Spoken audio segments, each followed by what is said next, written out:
They thought parking on my property without permission was no big deal until I legally sold every one of their cars at a public auction. What would you do if your neighbors treated your land like free parking and your HOA backed them up? Welcome to the channel. If you love savage HOA revenge stories, hit subscribe and comment below where you're watching from. My name's Evan, and for the past 5 years I've lived on a quiet 3-acre parcel at the edge of Pinebrook Hollow, a supposedly peaceful suburban community nestled just outside the city limits.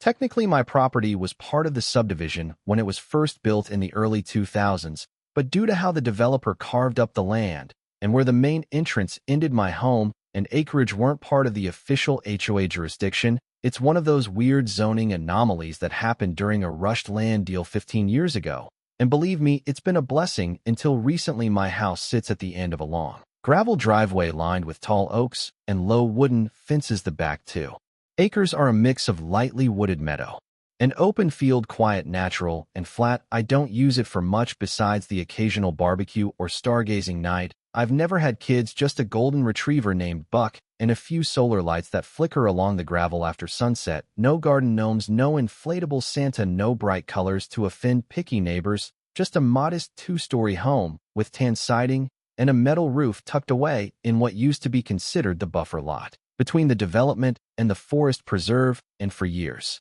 that's all it was, peaceful, untouched, undisturbed. The HOA knew I existed. They even sent me a welcome letter when I moved in, though they acknowledged in small print that my parcel wasn't bound to the HOA bylaws. Occasionally, I'd get their newsletters stuffed in my mailbox out of habit, nothing personal for the most part. They left me alone, and I returned the favor. I'd see a few board members at the farmer's market or wave at familiar faces during walks through the main neighborhood loop. I had no issues with anyone. That all started to change last fall. It began subtly, almost unnoticeably. One Friday afternoon, I came home from work and saw a silver Lexus parked half on the side of my gravel drive and half on the edge of my front yard. Thinking someone got lost, or maybe their GPS had glitched, I walked up to the car and found a business card on the dashboard. It belonged to Charles Greer, the HOA vice president. I remember thinking it was odd. He had no reason to be at my place, and he certainly hadn't knocked on my door, but I let it go. Maybe it was a mistake. A week later, it happened again. This time 2 SUVs parked side by side in the field just past my mailbox. A man in a blue polo with an embroidered Pinebrook logo waved at me casually as I got out of my truck. "Overflow parking," he said with a grin, then gestured toward the main road. "Board meeting." Were slammed. Before I could reply, he walked off, chatting with a woman in heels who trailed behind him with a tablet in hand. I remember standing there stunned. There were no cones, no signs, no calls, no requests. They just decided that my field was available real estate because it was close and convenient. That rubbed me the wrong way, but I still didn't confront anyone at the time. I figured it was a one-time thing. Maybe they thought they had permission. I didn't want to be the guy who caused drama over a couple of parked cars. But then came the harvest fair. That's when everything escalated. The HOA hosted an annual neighborhood-wide celebration in late October. Face painting, hay rides, food trucks, and local vendors. They closed off the main circle, invited a bounce house company, and even rented a sound system. I had no issue with any of that. In fact, I thought it was a nice touch for the community. But on the morning of the event, I woke up to the sound of tires crunching gravel. I looked out the window and saw a line of vehicles driving through the gate at the bottom of my driveway. Not one, not 3, but a solid dozen SUVs, sedans, and minivans were lined up like they were entering a concert venue. They turned off into the field. I rarely used parking, row by row in the dry grass, headlights flashing as people in pastel cardigans and HOA polos directed traffic like they were coordinating a wedding. I threw on a sweatshirt and stepped out onto my porch. "Hey," I shouted. A woman holding a clipboard turned toward me with a smile. "Oh, don't worry, sir, you're not in trouble. We're just using the lot for overflow. The main circle is full for the harvest fair." "This isn't a lot," I said, pointing toward the ground. "This is my land." She looked momentarily confused, then checked her clipboard and tilted her head. "You're Evan, right? The one at 7821 Ridgeview." I nodded. She smiled again.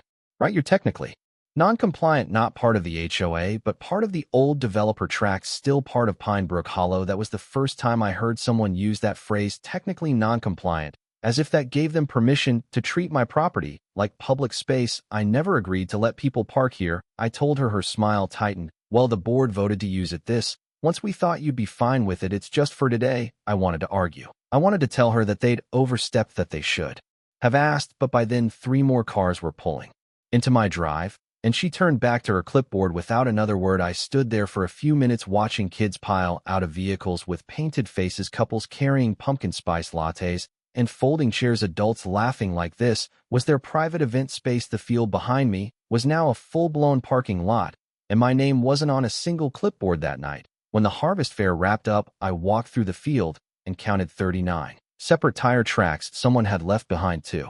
Empty beer bottles another had knocked over my small stone marker near the edge of the woods, a decorative piece I'd had for years. There was also a patch of torn-up grass near the south corner, where I assumed someone did a three-point turn too tight. The following week it happened again. This time, it was for a baby shower hosted by one of the board members, and again they used my land without asking. Then came the winter social, the spring HOA elections, and the neighborhood yard sale. Each time my field became their overflow zone. They never asked.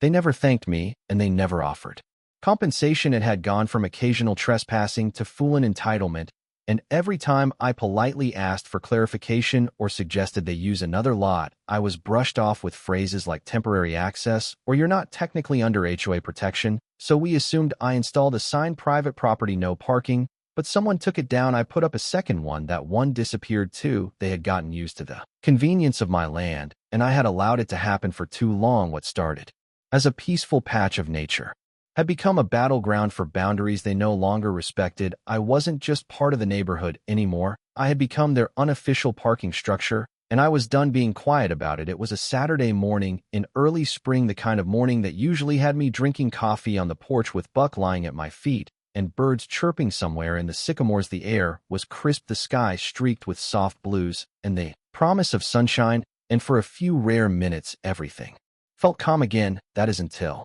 I stepped off my porch and saw the scene unfolding on my property like some twisted parody of a public parking garage. At least 10 vehicles, SUVs, minivans, a beat-up Camry with a broken tail light, and even a white Tesla with Pinebrook Hollow decals were neatly lined up across the front half of my meadow. The grass was still damp from last night's rain, and fresh tire marks carved uneven paths through the wet earth.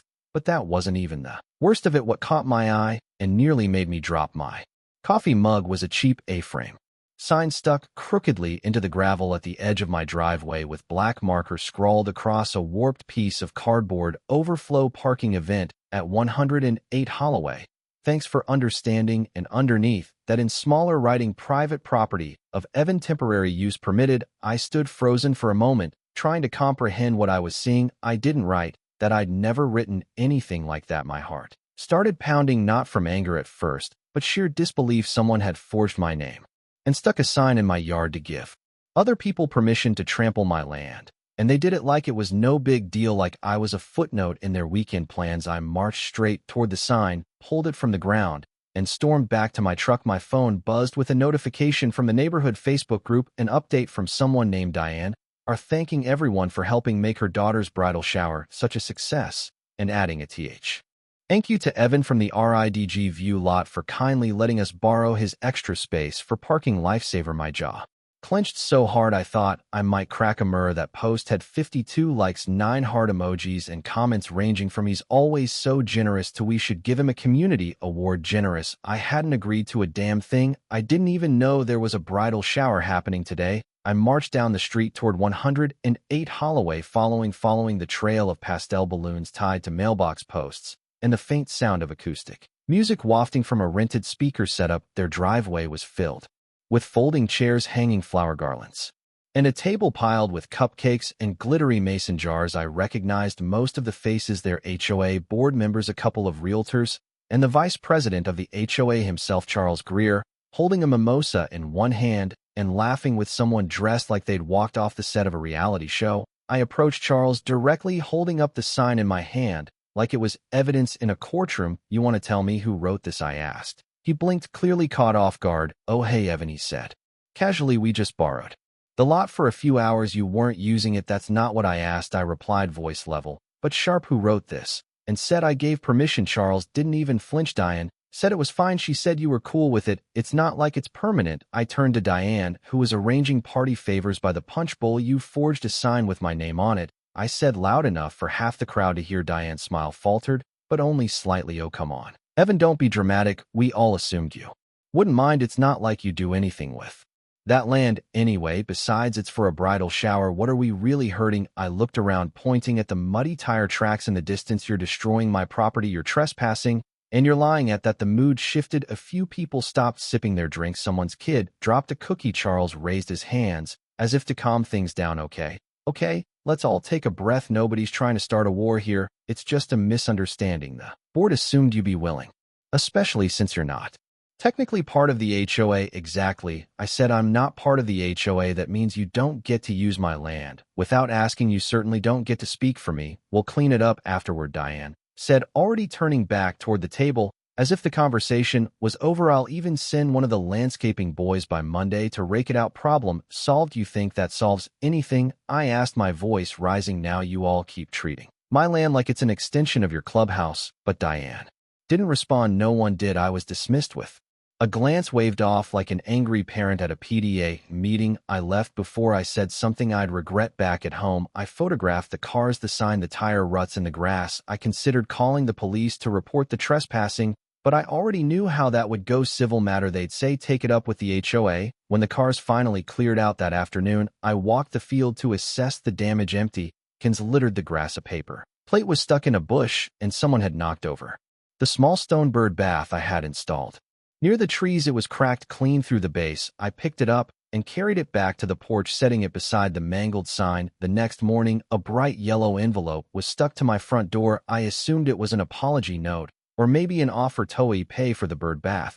But no, it was a citation, a $250 fine for unauthorized signage in public view. According to the citation, the overflow parking sign I'd pulled from the driveway violated Pinebrook Hollow's aesthetic guidelines and had not been approved by the HOA's Architectural Review Committee. I stood there stunned. Not only had someone else written the sign and stuck it in my yard without permission, they had now filed an official complaint against me for it. I wasn't even under HOA jurisdiction, yet there it was in bold black print, stamped and sealed: violation, issued signage noncompliance, $250, due within 14 days. I looked around my porch, half expecting to see a hidden camera or some HOA prank crew ready to say I'd been punked, but no one was there, just the envelope clinging to my door like a sick joke. That was the moment I realized this wasn't just disrespect, it wasn't just laziness or ignorance. The HOA wasn't just turning a blind eye to trespassers, they were actively protecting them, backing them, even punishing me for resisting. I wasn't just fighting nosy neighbors, now I was up against a machine,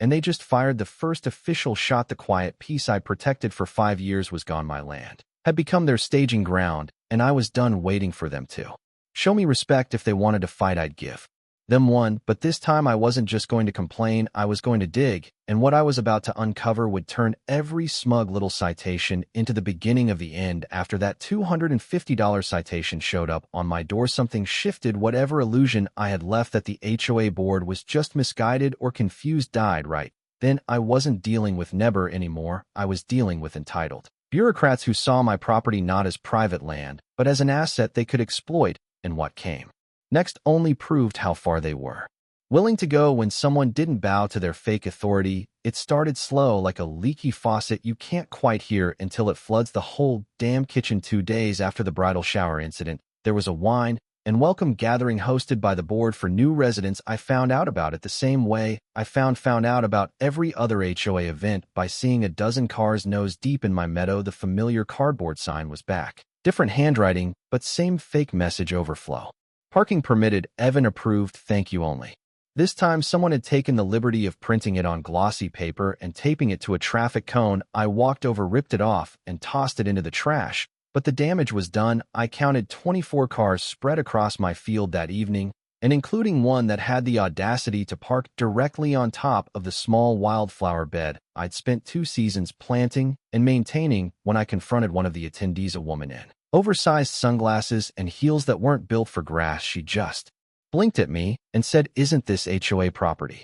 That statement didn't even make me angry, it made me cold. They'd already succeeded in spreading the lie that my land was common space, and now every guest they welcomed into their twisted little kingdom believed it. I put up signs, real ones this time, big aluminum ones from the hardware store, bolted to wooden stakes: private property, no parking, trespassers will be towed. I installed 4 of them across the perimeter, space just wide enough that Nobody could claim they didn't see them. I even laminated small copies and stuck them in my windows, and for one brief moment, I felt a strange flicker of hope. Maybe, just maybe this would be enough to get the message across. That hope lasted exactly one night. By morning, all four signs were gone, not knocked over, not damaged, gone. Bolts unscrewed, stakes pulled from the ground like they'd been yanked with purpose. Whoever did it didn't want to vandalize my property. They wanted to erase the evidence that I had even tried to protect it, and they didn't stop there. A few days later, I installed a chain across the gravel split-off that led into the field. It wasn't heavy duty, just a simple warning barrier with a small padlock and a second, friendlier sign that said, "Please do not enter private drive." I thought maybe the softer tone would get the point across. I was wrong. The next morning, the chain was lying neatly coiled on the ground beside the post, padlock intact, but completely unhooked. It wasn't cut or broken. It had been deliberately unlocked, unlatched, and left there like a taunt. No cars that day, just a quiet reminder that I wasn't in control anymore. And then the citations began. At first, I assumed the HOA couldn't legally issue me violations since I wasn't under their jurisdiction, but apparently they didn't care about legalities when they had clipboards and laminated lanyards. A bright pink notice appeared on my door midweek: cation land missus, unauthorized terrain obstruction, barrier chain in communal visual corridor. The wording was so absurd, I actually laughed out loud. A visual corridor? What the hell did that even mean? I didn't even have sidewalks. I lived off a dirt road, but they weren't done. The next week, it was a warning for excessive native vegetation on the edges of my meadow. A few days later, another for non-compliant exterior tone inconsistency, which apparently referred to my house not matching the HOA's recommended palette of warm beiges. That one nearly made me punch a wall. My home was built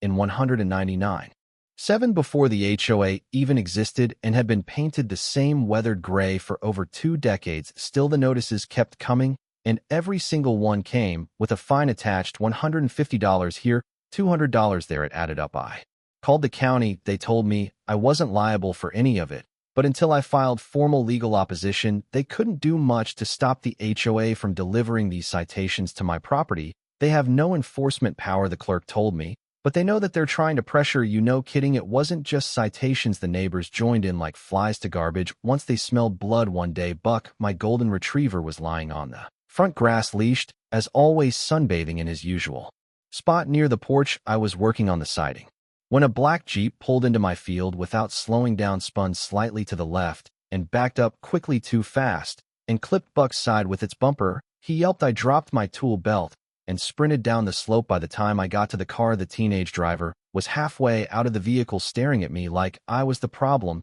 He came out of nowhere. The boy mumbled, "You were in my field." I snapped, "That's private property, and there's a dog sign at the top of the driveway. My mom said it's fine to park here." He muttered, "She said this is like overflow." I almost lost it. Buck limped back up the hill, tail between his legs. He'd be okay, just bruised. But I wasn't. I took photos of the car, of the kid's plate, of Buck's wound. I called animal control. I filed a report. I even emailed the HOA board that night, copying the county sheriff with a request for them to provide the name of the parent who told her kid it was okay to use my field. I didn't get a reply, but I did get another citation 3 days later: improper animal handling, animal not secured during community event, Pinebrook Kids Carnival. That event wasn't even on my street. That was the moment I knew, absolutely knew, that someone on the board had made it personal.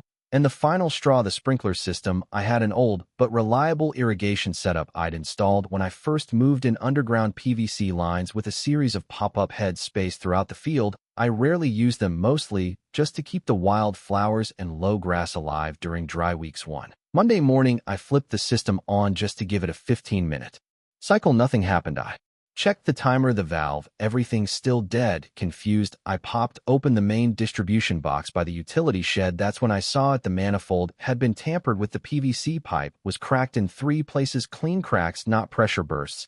And one of the sprinkler heads had been pulled from the ground, torn completely from the line, and tossed into the bushes. There was no animal that could have done that. It was deliberate. Someone had sabotaged my system. No note, no explanation, just silence and a dead sprinkler line that would cost hundreds to fix. That night, I sat on the porch, Buck's head on my lap, staring out at the empty field, and the chaos it had become. My peace was gone. My signs were gone. My chain was gone. My property rights were mocked. My dog was limping. And now my irrigation system, one of the few things I could control, was destroyed. They had taken everything but my will to fight, and that I realized was their mistake, because while they played dirty with forged signs and fake citations, I'd been gathering evidence. I had photos, footage, a log of every violation notice, a file full of printouts, and most importantly, I had one advantage they didn't expect. I had been quiet. They assumed silence meant surrender, but what they didn't know was that I was documenting every move, building a case, and preparing to hit them where it hurt the most, not with shouting, not with protests, but with paperwork, with statutes, with law. I wasn't going to post angry rants online or scream at board meetings. I was going to weaponize the very thing they pretended to understand, regulations, and by the time I was done, they would wish they had just left me and my land the hell alone. The very night they destroyed my irrigation system, I stayed up until 3 a.m., not pacing, not ranting, but researching. If they wanted to play legal games, I was going to beat them at their own boardroom. I started by digging through my original purchase paperwork from 5 years ago. My property had always been in a weird zone, technically part of the original RIDG Val Acres development, which was dissolved before Pinebrook Hollow came into being. When I first bought the place, I remembered my realtor mentioning that I was outside HOA enforcement, but that had always been a throwaway line, something I took for granted and never thought to verify. Now I pulled out my plat maps, my deed, and my parcel boundaries, and compared them to Pinebrook Hollow's current HOA jurisdictional map, which luckily for me was public record,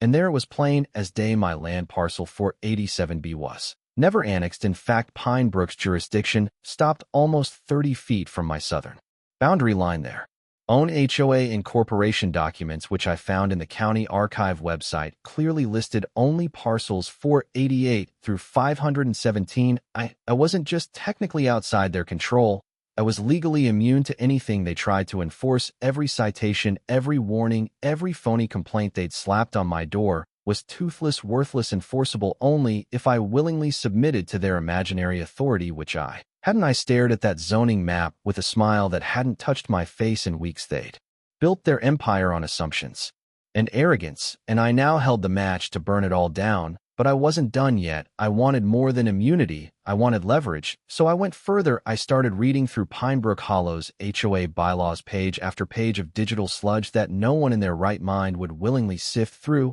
But buried deep in Section 6.7 under the title Abandoned or Improperly Stored Vehicles, I found something that made me sit upright and reread it twice. The clause was specific: any vehicle parked on private property for more than 72 consecutive hours without the explicit documented consent of the property owner may be deemed abandoned and subject to removal at the property owner's discretion after reasonable notice has been posted. I didn't need HOA permission to remove cars from my land. In fact, according to their own bylaws, which they were so fond of weaponizing, I had the right to remove them myself as long as I followed the rule book, and even better, my local county ordinance reinforced the same standard. 72 hours of unapproved parking on private property constituted abandonment, and the landowner had the legal right to initiate towing and even liquidation procedures with proper documentation. I rubbed my eyes and grinned at the screen. This wasn't just a loophole, it was a golden ticket. I wasn't going to file another complaint or send another ignored email. No, I was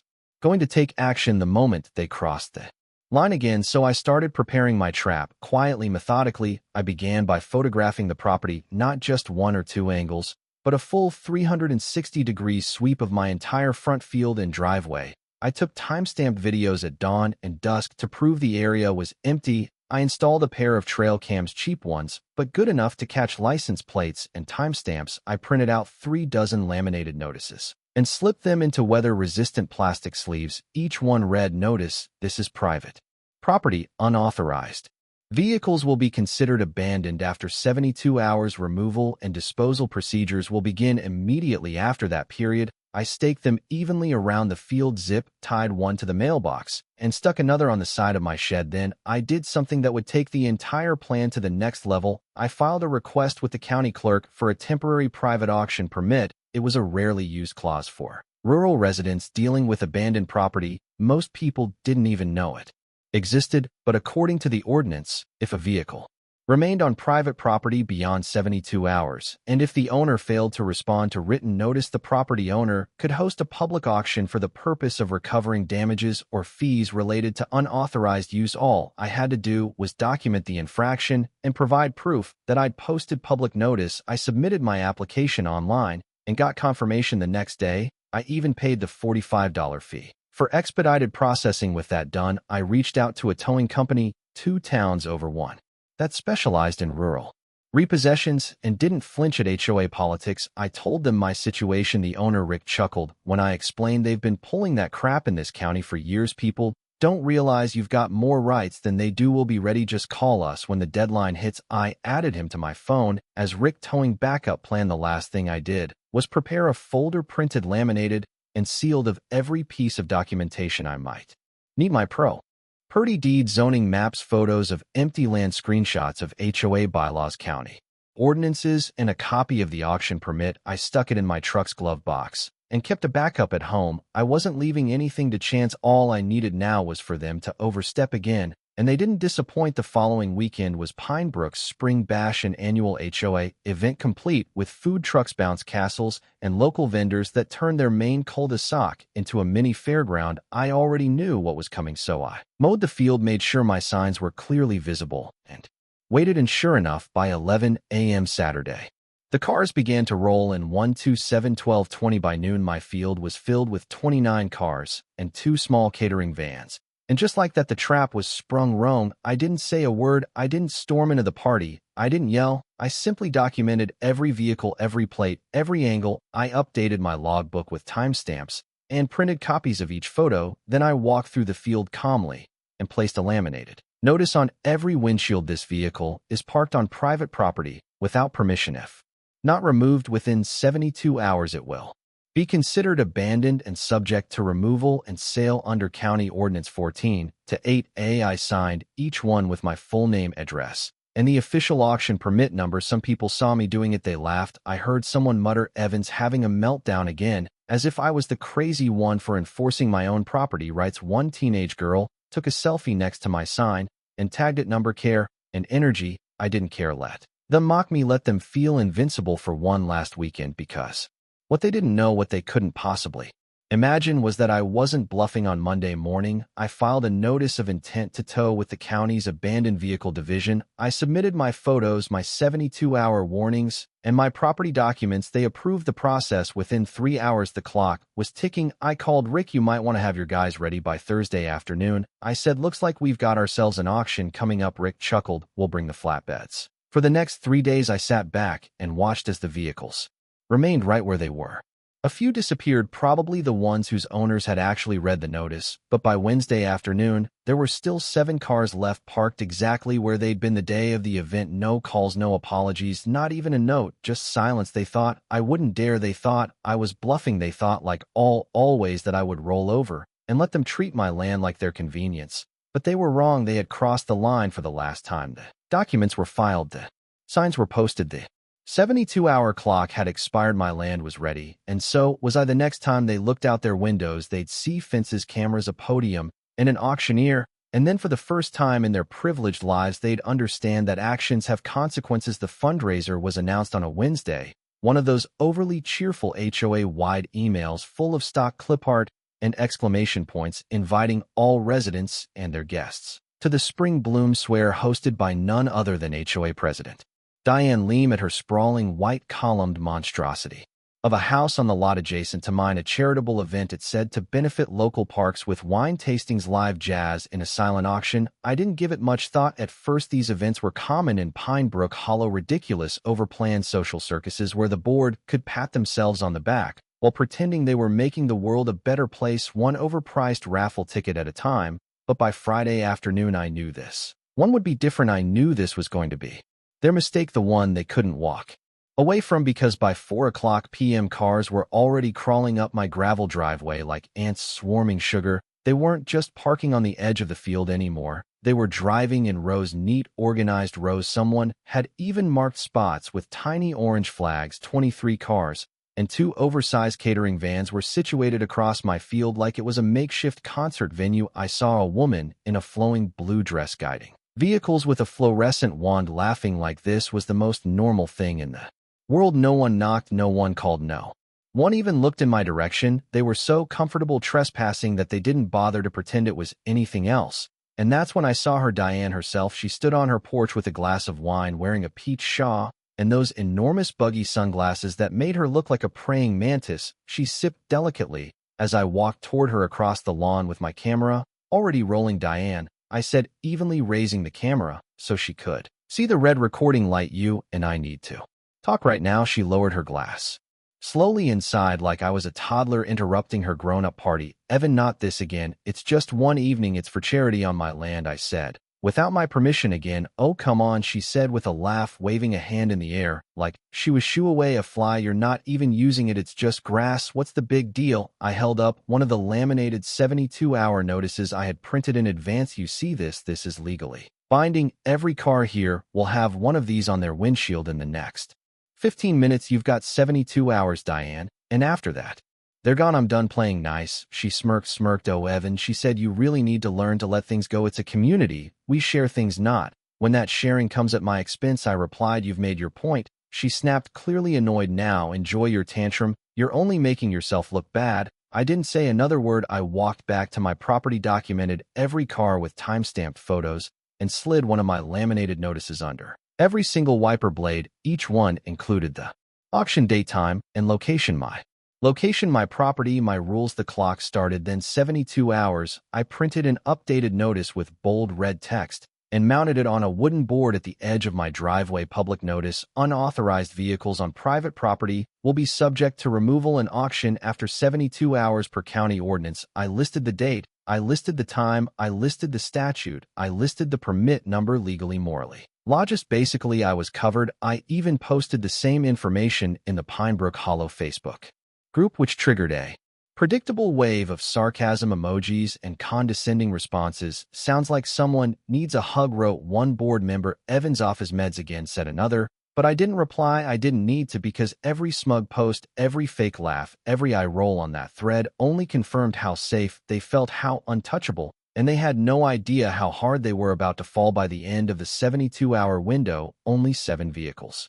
remained. The others had quietly disappeared over the weekend, no doubt after a few panicked messages spread through the grapevine. But these 7 SUVs, a Tesla, a Mercedes coupe, a lifted truck, and 2 compact sedans, sat abandoned on my land like trophies. Not a single owner had contacted me. Not one had knocked on my door or sent an apology. The Monday morning of the auction, I called Rick from the towing company. Still good to go? I asked. Trucks are already gassed and waiting, he said. We'll be there by noon. At exactly 11:45 a.m., 2 flatbeds and a rollback truck rumbled down my driveway, engines purring like wolves in the grass. Rick hopped out with a clipboard and a coffee, gave Buck a pat on the head, and nodded toward the lineup of vehicles. You weren't kidding, he said. Nice selection. Here, think the Mercedes will go fastest. It's moved all week, I replied. We got to work. The vehicles were loaded carefully, each one photographed from multiple angles, logged into a spreadsheet, and placed behind a temporary fence I had set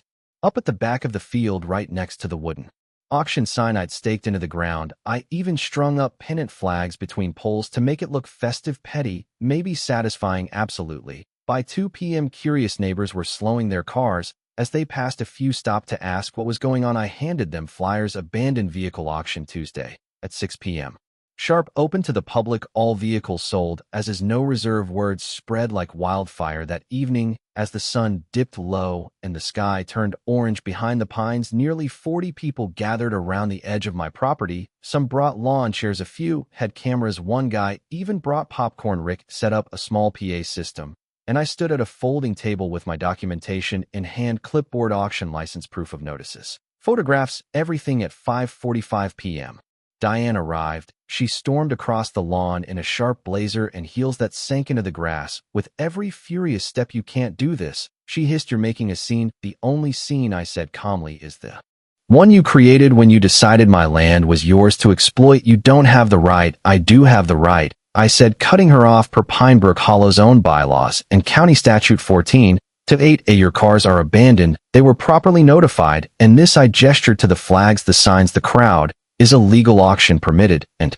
authorized. You're going to regret this, she whispered. You think you've won, but this is war. No, I said, this is consequence. At exactly 6 p.m., Rick stepped up to the mic. Ladies and gentlemen, he said, welcome to Pinebrook's first and probably only private auction. Let's start with the 2020 Tesla Model 3 opening bid $7,000. A hand shot up. Another voice called Diane, let out a strangled gasp. That's my car, not anymore, Rick said. Without missing a beat, ma'am, you had 72 hours to move it. It's now subject to auction law. Please step back. The bidding went fast. The Mercedes sold for $10,500. The Tesla went for $113,000. The two sedans were snatched up by a pair of eager college students. Every time that gavel hit the table, I felt a piece of my sanity restored, not out of spite, not even revenge, just the sheer satisfaction of knowing the rules had worked for me this time, that the quiet man on the edge of the neighborhood, the one they laughed at, mocked, and dismissed, had turned their own playbook against them and won. By 7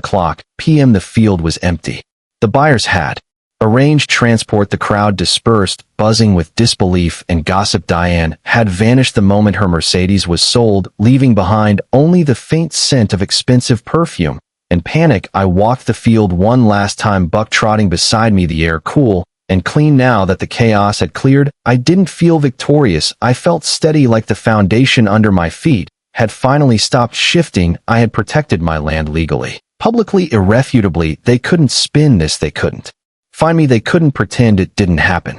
The fatal mistake wasn't that they parked on my property. It was that they assumed I'd never fight back. They underestimated me. They underestimated the law. And now the whole neighborhood would know just how dangerous that kind of arrogance could be. The fallout began even before the auction had ended. The moment the first vehicle was loaded onto the flatbed and that auctioneer's gavel cracked through the air, it was like someone had set off a bomb in Pinebrook Hollow, but instead of fire and smoke, it was panic, denial, and finger-pointing. By the time the fourth car rolled off the lot, the HOA board was in full damage control mode. Board member Marvin Briggs was the first to show up, sweat already staining the armpits of his button-down shirt as he jogged awkwardly down my gravel driveway, red-faced and wheezing. You can't do this, Evan, he shouted, gesturing at the crowd and the auction signs like they were illegal contraband. This is OA business. These are our members' vehicles. Wrong, I replied calmly, motioning to the folder I'd kept tucked under my arm all week. These are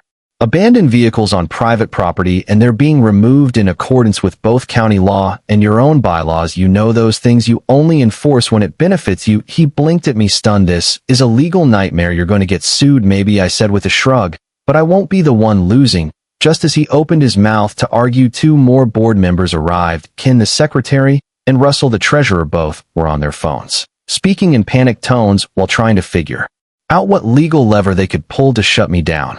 They weren't subtle. I caught snippets like emergency injunction and asset recovery. And can we call the sheriff? I smiled at that last one. You don't have to, I said loudly enough for them to hear. He's already on his way, right on cue. A black and white cruiser pulled into the driveway, tires crunching softly against gravel as Sheriff Will Grady stepped out, a big man with the kind of presence that silences entire rooms. Without speaking, he adjusted his belt, looked around at the field, the signs, the crowd, the cars lined up for bidding, and then turned to me. Evan, he said, tipping his hat, you got everything ready for me? All right here, Sheriff, I said, handing him the folder. Inside were copies of my deed, the auction permit, photos of each car with the 72-hour notices in place, timestamped footage from my trail cams, and printed copies of the relevant HOA bylaw that allowed for removal of unauthorized vehicles, plus the corresponding county statute. He took his time flipping through it. Meanwhile, the board members stood off to the side, whispering to each other like school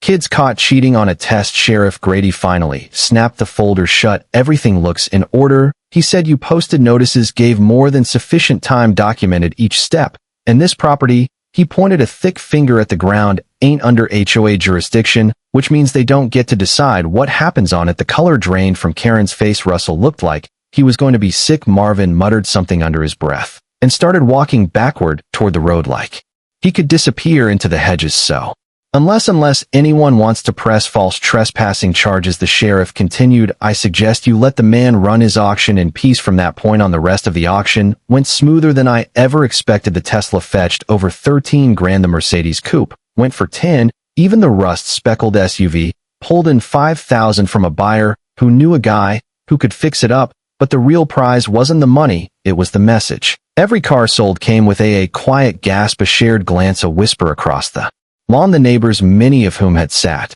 on their porches or ignored my complaints for years, were now witnessing the reckoning. And as the hammer came down on the last vehicle, the mood shifted entirely. I wasn't the cranky loner with too much land anymore. I was the guy who made the board look weak. And suddenly people wanted to talk. Over the next few days, the story spread like wildfire. Fire videos of the auction popped up on local Facebook groups, then on Reddit, then TikTok. One clip titled HOA Karen Gets Schooled at Her Own Game hit 200,000 views in 3 days in news. Crew from the county station showed up for a segment called Know Your Property Rights. By the end of the week, I was fielding emails from other HOA-burdened residents asking how I'd done it, but behind the social media storm, something much more serious was unfolding. The auction had triggered scrutiny, not just from curious residents, but from the county itself. I wasn't the only one with questions. People started digging. A few residents, spurred on by the auction's publicity, requested a full audit of Pinebrook Hollow's finances, and what they found was pure gasoline on a fire. Thousands of dollars in unaccounted landscaping charges, emergency fees billed to homeowners for services that were never performed, vendor contracts awarded to relatives of board members. It was a smorgasbord of petty corruption hiding beneath the guise of community order. I watched it all unfold quietly, a front row seat to the implosion I'd been waiting for. Within 2 weeks, DM the HOA president who once told me to get over it was being investigated by the county's ethics board. She resigned via email, citing harassment from hostile elements in the neighborhood. Marvin followed, then Karen, then Russell. 4 out of 7 board members gone within 3 weeks. The remaining 3 tried to hold things together, but they were in over their heads. They called an emergency meeting to address restructuring. That's when the residents made their move. The petition to dissolve the current board had hit the threshold, and at the meeting held in the same community hall where I'd once been brushed aside like an afterthought, the neighbors voted unanimously to form a temporary interim board while a proper election could be held. I wasn't going to run at first. I'd never wanted to be part of the HOA, but several people came up to me after the meeting and begged me to get involved. We need someone who actually knows the law. One man said, someone who won't let the power go to their head. So I agreed, not for power, not for revenge, but because I knew the playbook. Now I knew how they operated, how they used language, perception, and silence as weapons. If I could keep that from ever happening again to me or anyone else, it be worth it. The next election, I was voted in as HOA treasurer with an overwhelming majority. The first thing I did was introduce a motion to board authority regarding non-HOA parcels. Then we passed a bylaw that prohibited any future events from using land not explicitly zoned under the HOA exceptions. And after 6 months of restructuring, audits, and cleanup, we voted on the big one to dissolve the Pinebrook Hollow HOA entirely, and we did a full 82% of homeowners voted in favor. By the end of the year, Pinebrook was no longer an HOA community. It was just a neighborhood peaceful coup. Comparative normal, the way it should have been all along. As for me, I finally reseeded the meadow, fixed the irrigation lines, and rebuilt my little bird bath with a new stone I found on a trip out west. Buck's limp faded over time, and now he runs through the field again without fear. On quiet evenings, I sit on the porch and sip coffee while he chases squirrels near the old fence line. Sometimes a neighbor will wave as they walk by. Sometimes they'll stop to talk. No more entitled attitudes, no more forged signs, no more threats dressed up as HOA letters, just people living next to each other, respecting boundaries. And if someone ever forgets what happened, I'll be there to remind them, not with words, but with a laminated notice, a deed, a folder of receipts. Because while they thought the law was a tool they could bend, I proved it's a blade, and sometimes it cuts both ways. Never let yourself be bullied on your own land. When your rights are violated, stay calm, be patient, and use the law as your weapon. You don't need to shout or retaliate with anger. Just prepare thoroughly, follow the rules, and let your actions speak for you. Because when you stand firm with the truth and the law on your side, even those who think they're untouchable will have to back down. They're not afraid of you. They're afraid of the fact that you know your rights.